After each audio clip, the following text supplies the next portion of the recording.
Você já viu algo que não consegue explicar, e mesmo tendo certeza do que viu, continua mentindo para si mesmo, dizendo que era apenas fruto da sua imaginação?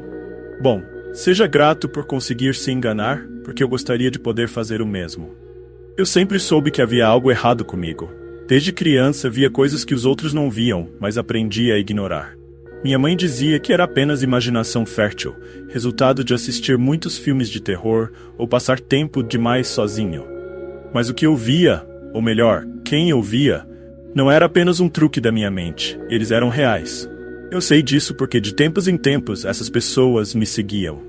Estavam em lugares que deveriam estar vazios, observando-me, e com o tempo comecei a notar um padrão. Elas estavam sempre feridas. Cada uma delas carregava marcas de sua morte, como se estivessem presas no último momento de suas vidas. Eu não podia falar sobre isso com ninguém. Quem acreditaria? Talvez você também ache que estou louco, mas vou te contar uma coisa.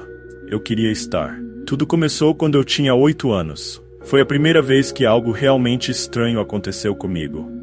Lembro de estar brincando no quintal chutando uma bola de futebol, quando vi um garoto deitado perto da cerca. Eu não o reconhecia, mas achei que ele poderia ser um vizinho. Você está bem? Perguntei, me aproximando. Ele não respondeu, só ficou lá, imóvel. Quando cheguei mais perto, percebi que algo estava errado.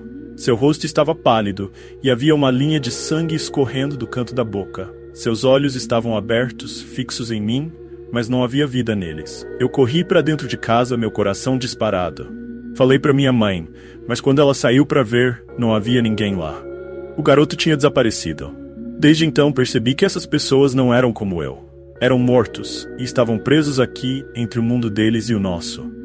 Quando cheguei à adolescência, as visões ficaram mais frequentes. Os mortos começaram a aparecer em todos os lugares, na escola, nas ruas, até dentro de casa. Eu não podia evitar, não importava o que eu fizesse ou para onde fosse, eles me encontravam.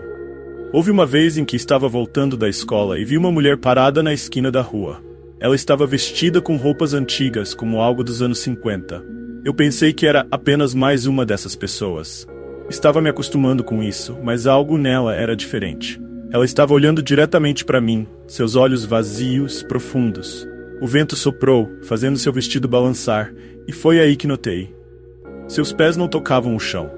Ela flutuava como uma sombra. Meu sangue gelou. Eu não sabia o que fazer. Meus pés estavam presos no chão, como se algo invisível me segurasse.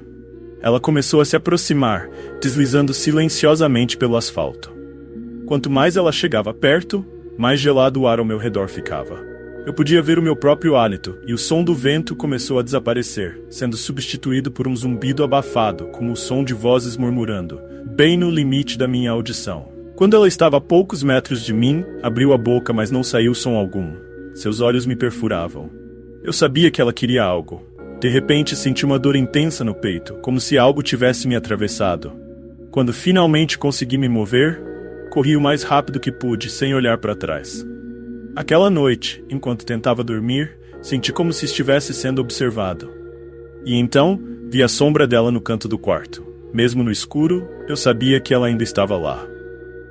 Os anos seguintes foram uma espiral de terror silencioso. Durante o dia eu fingia ser normal, tentava me misturar, trabalhar, estudar, mas à noite os pesadelos ganhavam vida. Eles não eram mais sonhos, eram memórias. Via pessoas que eu nunca conheci, mas que de alguma forma estavam presas ao meu destino. Um dos encontros mais aterrorizantes aconteceu no metrô. Eu estava sentado, esperando minha estação, quando percebi que o vagão estava quase vazio, exceto por uma mulher no fundo, coberta com um lenço na cabeça. Ela estava chorando e suas mãos tremiam. Senti pena dela e fui até lá para perguntar se estava tudo bem.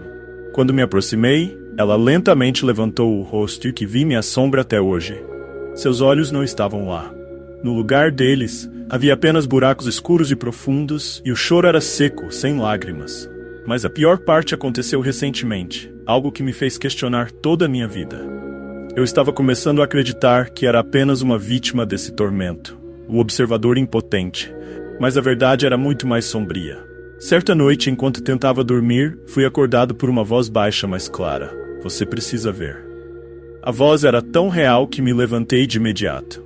O quarto estava mergulhado em uma escuridão que parecia sólida, mas no canto eu vi uma sombra. Era ele, O garoto que vi pela primeira vez, anos atrás. Você precisa ver o que eles viram, ele disse, sua voz gélida. Antes que eu pudesse reagir, a escuridão me engoliu e fui transportado para lugares que não reconhecia, mas que de algum modo pareciam familiares. Vi sangue, gritos, mortes que pareciam impossíveis. Eram rostos que eu conhecia, mas não podia lembrar de onde. Foi então que eu percebi algo que congelou meu coração. Eu também estava morto. Todas aquelas pessoas que eu via, que me assombravam, não eram estranhos. Eram reflexos, memórias de mim mesmo. Cada uma daquelas almas, os mortos que eu tanto temia, eram vítimas das minhas próprias mãos. Cada encontro, cada cena aterrorizante era um fragmento de um crime que eu havia cometido, em que minha mente se recusava a aceitar. Eu tinha sido um assassino, e essas almas estavam presas a mim, clamando por justiça, por vingança. A mulher sem olhos, eu tirei sua visão. O garoto que encontrei no quintal, eu havia empurrado para a morte. Cada uma das almas me seguiu, não por vingança direta, mas para que eu percebesse o monstro que eu fui. Agora, estou condenado a vagar entre os vivos e os mortos, preso neste ciclo de horror eterno. E pior de tudo, eu mereço.